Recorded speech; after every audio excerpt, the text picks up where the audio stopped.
7Artisans has sent us this tiny little lens for Nikon Z mount, and it's a 10mm 3.5 crop sensor lens, manual.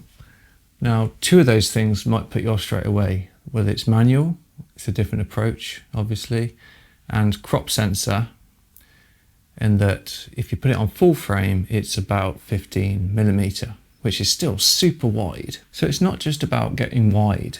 14 to 24, am I? Yeah, 14 to 24. I got this because of event photography. Sometimes I just didn't have the room. 24 even was too tight. So I got something wider to get everything in the frame.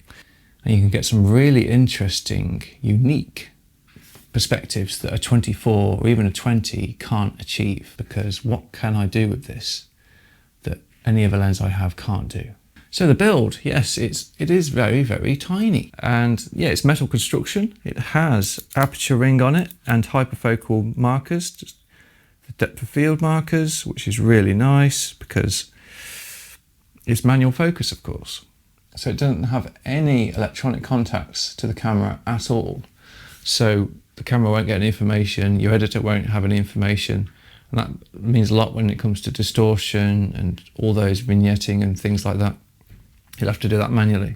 So in using manual lenses, it's really quite the best it's ever been now. Because in the camera, I've set the record button when using stills to go 100% zoom. So then you can focus in, obviously. Also you can use focus peaking, which I don't always use. Sometimes it's just easier to see it. Okay, yeah, so I took it to Birmingham to get some wide perspectives and see what I can do with street photography. And the train station is a great wide vista. And straight away, I really like the perspective.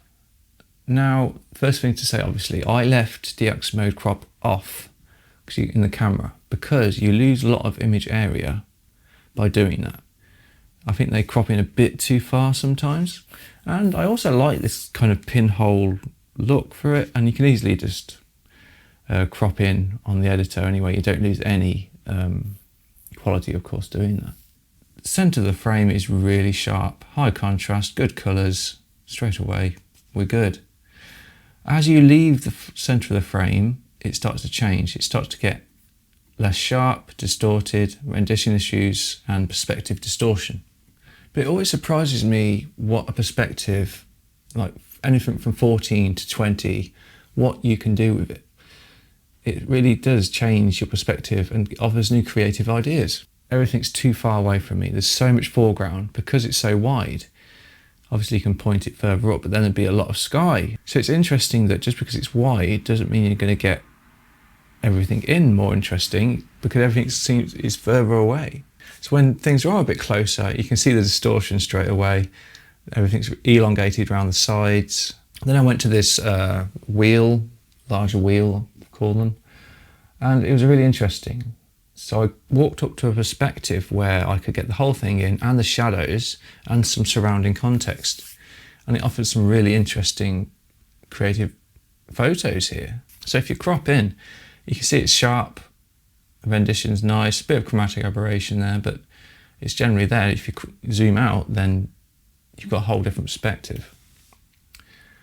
And I also played around with black and white as well. When you crop in, you get some really interesting contextual photos here, where the centre is more or less non-distorted, then as you go out it is distorted, and it kind of sends you into the centre of the frame.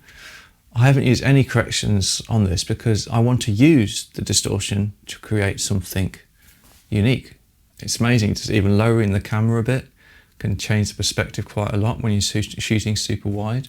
And you can use negative space. So I said before that you're shooting wide, you're going to have lots of empty space with nothing going on. Sometimes you can use that to your advantage to create like minimalism.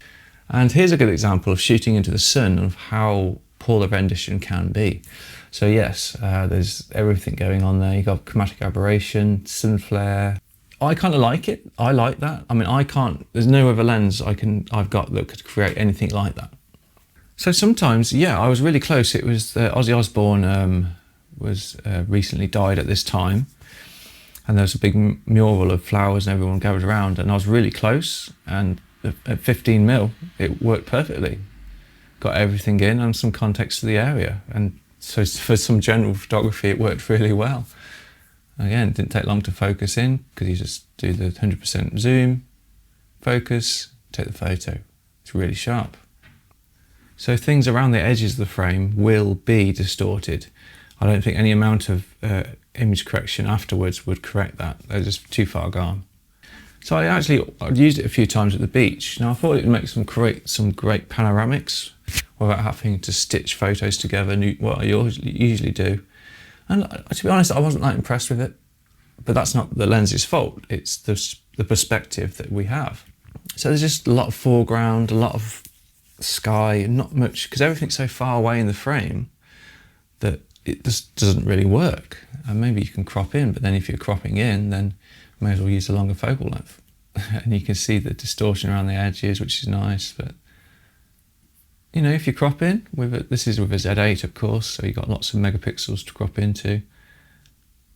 It's good, it's nice. So let's go into sharpness and distortion levels compared to my 14-24, which is a very unfair comparison because this is a professional line, very expensive lens, and known this doesn't have any rendition issues at all.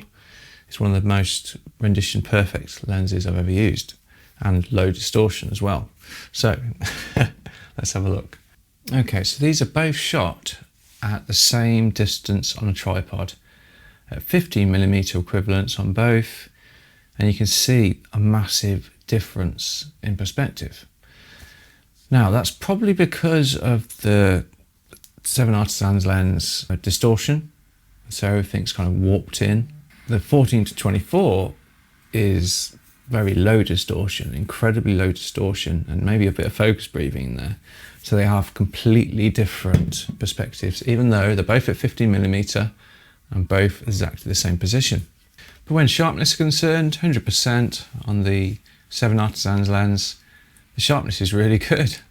Even wide open at f3.5, it's certainly sharp enough. I like the colour rendition, everything seems to be there, really nice.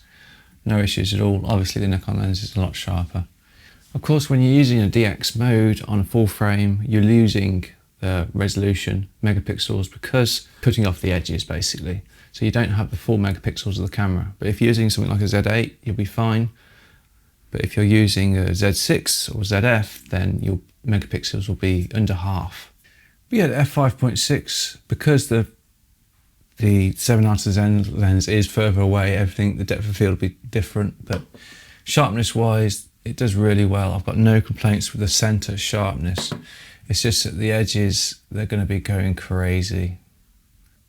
And as you stop down, you do get the vignetting and some rendition issues clear up. So really, it's about using your perspective and the distortion to your advantage, to your creative advantage. So you can do, if you want to take things closer up and get that warp distortion effect, then this lens will do that for you. All the different perspectives. Higher up is a really nice one actually. You can get these unique perspectives in there.